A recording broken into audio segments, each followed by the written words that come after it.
બનાસકાંઠા જિલ્લામાં મેઘરાજા મહેરબાન પાલનપુર વડગામ સહિત અનેક વિસ્તારોમાં વરસાદ ખાબક્યો। વરસાદ શરૂ થતા ખેડૂતોમાં ખુશીનો માહોલ। છેલ્લા 2 દિવસથી જિલ્લામાં વરસાદી માહોલ જામ્યો છે।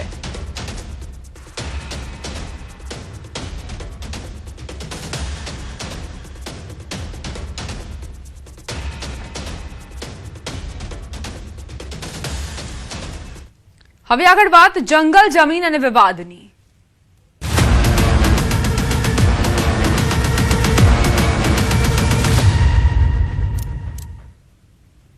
સાગબારા જંગલ જમીન ખેડાણનો મુદ્દો આદિવાસીઓના ધરણાનો 7મો દિવસ છે। જમીન આંદોલન રાજકારણનું એપી સેન્ટર બન્યું છે। ભાજપ આમ આદમી પાર્ટી બાદ હવે કોંગ્રેસના નેતા જોડાયા છે। કોંગ્રેસ નેતાઓનું આદિવાસીઓને સમર્થન। કોંગ્રેસના આગેવાનોએ મુલાકાત કરી। સામાજિક આગેવાન 7 દિવસથી ઉપવાસ પર બેઠા છે। લીલા વસાવાએ 7 દિવસથી ભોજન નથી લીધું। ન્યાય નહીં મળે ત્યાં સુધી ધરણા ચાલુ રહેશે તેવી વાત પણ આદિવાસીઓ કરી રહ્યા છે। ભાજપ આમ આદમી પાર્ટી બાદ હવે કોંગ્રેસના નેતાઓ પણ આદિવાસીઓને સમર્થન આપવા માટે પહોંચ્યા છે। સાગબારા જંગલ જમીન ખેડાણનો આ મુદ્દો જે સતત વિકરાળ બનતો જઈ રહ્યો છે। સાગબારાના ખેડૂતો માંગ કરી રહ્યા છે કે તેમને હક મળે, જમીન પર ખેડાણનો હક મળે। સામે વન વિભાગનું કહેવું છે કે તમે ગ્રામ સભાનો ઠરાવ લઈને આવો એટલે તમને મંજૂરી આપી દેવામાં આવશે। જે સાગબારાના જે જંગલ જમીનનો મુદ્દો છે એ જંગલ જમીનના ખેડાણના મુદ્દા લઈને આદિવાસીઓ ધરણા પર બેઠા છે। આજે આ ધરણાનો 7મો દિવસ છે। 7 દિવસથી સતત વરસતા વરસાદમાં પણ આ લોકો મક્કમ થઈ અને પોતાની જંગલ જમીન ખેડાણના હક માટે સરકાર સામે લડી રહ્યા છે। ત્યારે કહી શકાય કે જે જંગલ જમીનનો જે મુદ્દો છે એ હવે રાજકીય પણ રંગ લઈ ચૂક્યો છે અને અનેક નેતાઓ આ આદિવાસીઓને મળવા પહોંચ્યા છે। ત્યારે અનેક નેતાઓ દ્વારા બાહાદારી પણ આપવામાં આવી છે કે એમનો ઉકેલ આવશે, પરંતુ લીલાબેન જે ભાજપના આગેવાન છે, લીલાબેન છેલ્લા 7 દિવસથી ઉપવાસ પર છે। એમને એક અન્નનો દાણો પણ નથી ખાધો। બેન, શું કહેશો આ બાબતે અને ક્યાં સુધી આવું રહેશે? અન્નનો દાણો તો નહીં જ લીધો, કેમ કે અમારી જે માંગ છે તે હજુ સુધી અમને મળી નથી અને જ્યાં સુધી અમારી માંગ પૂરી નહીં થશે ત્યાં સુધી અમે ઉપવાસ ચાલુ જ રાખીશું અને ધરણા પણ ચાલુ જ રહેશે। અને જે બી કંઈક રાજકીય રીતે જે બી અમને જાણવા મળે છે ઘણું બધું, અને જે સુરત જિલ્લાના જે મેસેજો અમને મળે છે ખેડૂતોના, તે મેસેજો બી સારા અમને મળતા નથી, કેમ કે પહેલાં એવું બધું હતું નહીં, પણ હમણાં 2 દિવસમાં આ લોકોના મીડિયાના માધ્યમથી એ લોકો અમારો વિરોધ કરે છે, તો એના લીધે અમે થોડા ટેન્શનમાં વધારે છે। તો સરકાર અમારું સાંભળશે જ, અમને તો વિશ્વાસ છે કે સરકાર અમારા માટે જે બી કંઈક કરશે તે સારું જ કરશે। 15મી ઓગસ્ટ પછીનો વાયદો અમને કર્યો છે। સાહેબશ્રીએ, અમારા સાંસદશ્રીએ એવું કીધું છે કે 15મી ઓગસ્ટ સુધી થોભો તમે, હું ગમે તેમ કરીને હું સરકારમાં રજૂઆત કરીશ અને જે બી કંઈ સુખદ પરિણામ લાવવા માટેની હું કોશિશ કરીશ, એવું સાહેબશ્રી અમને જાણ કરીને ગયા છે।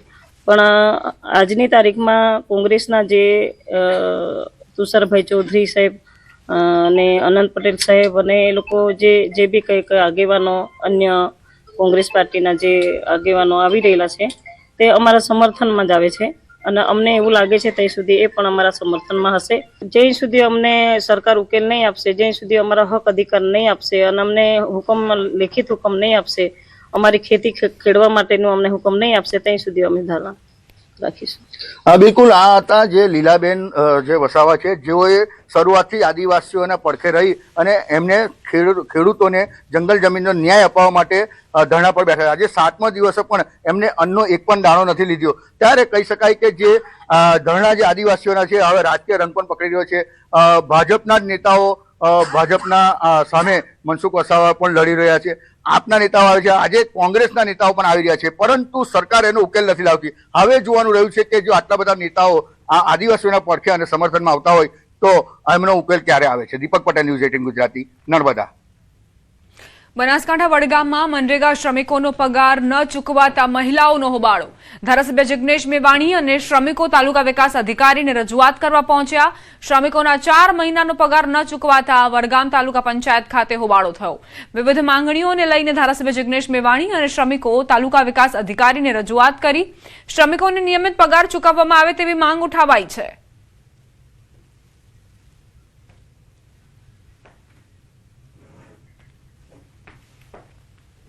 સુરતના જહાંગીરપુરા વિસ્તારમાં મહિલાની છેડતી થઈ. મહિલાની છેડતી કરતો રોમિયો ઝડપાયો. સ્થાનિક લોકોએ રોમિયોની ધોલાઈ કરી જહાંગીરપુરા પોલીસને સોંપવામાં આવ્યો. જહાંગીરપુરા પોલીસે રોમિયોનો કબજો લીધો. આરોપી વિરુદ્ધ છેડતીનો ગુનો દાખલ કરીને ધરપકડ કરવામાં આવી છે.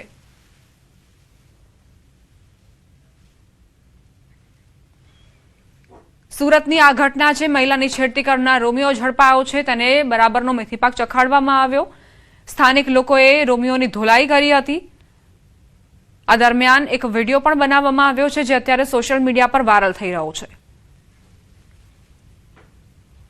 ગીર સોમનાથના ઉના તાલુકાના ખાપટ ગામની ઘટના. સિંહણ અને સિંહ બાળે પશુનું મારણ કર્યું.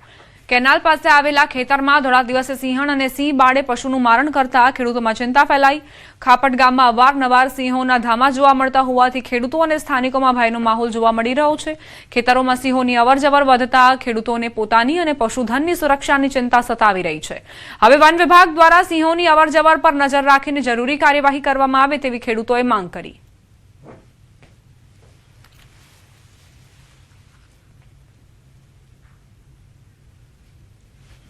અમરેલીથી સમાચાર. પીપાવાવ હાઈવે પર સિંહ આવી ચડ્યા. વાહનોથી ધમધમતા હાઈવે પર સિંહ આવી ચડ્યા. 2 સિંહ આવ્યા હોવાની જાણકારી છે. સિંહો હાઈવે ક્રોસ કરવા મથામણ કરતા દેખાયા. સિંહોના વહારે આવ્યા સિંહ પ્રેમી. અકસ્માતથી સિંહોને બચાવવા સુરક્ષિત રીતે હાઈવે ક્રોસ કરાવ્યો. આંબરડી ગામના સિંહ પ્રેમીએ બંને સિંહોને સલામત રીતે રોડ ક્રોસ કરાવ્યા. સિંહના લોકેશન અંગે તાત્કાલિક વન વિભાગને પણ જાણ કરી.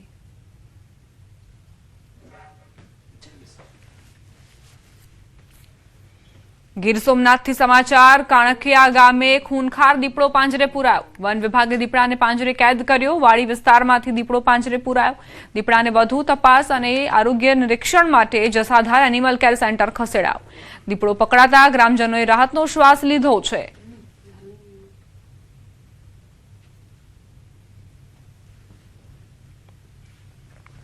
મહીસાગરના સંતરામપુરના સિંગલગઢ ગામમાં 7 ફૂટ લાંબો મહાકાય અજગર દેખાયો.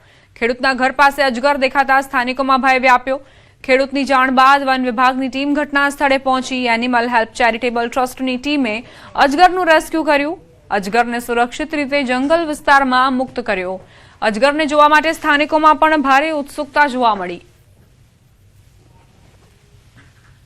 સુરતના અડાજણમાં અજગરનું રેસ્ક્યુ કરાયું. અજગરનું બચ્ચું મળી આવતા વન વિભાગને જાણ કરાઈ હતી. વન વિભાગના સ્વયંસેવકોએ સાવચેતીપૂર્વક તેનું રેસ્ક્યુ કર્યું. બાદમાં અજગરના બચ્ચાને વન વિભાગને સોંપવામાં આવ્યું.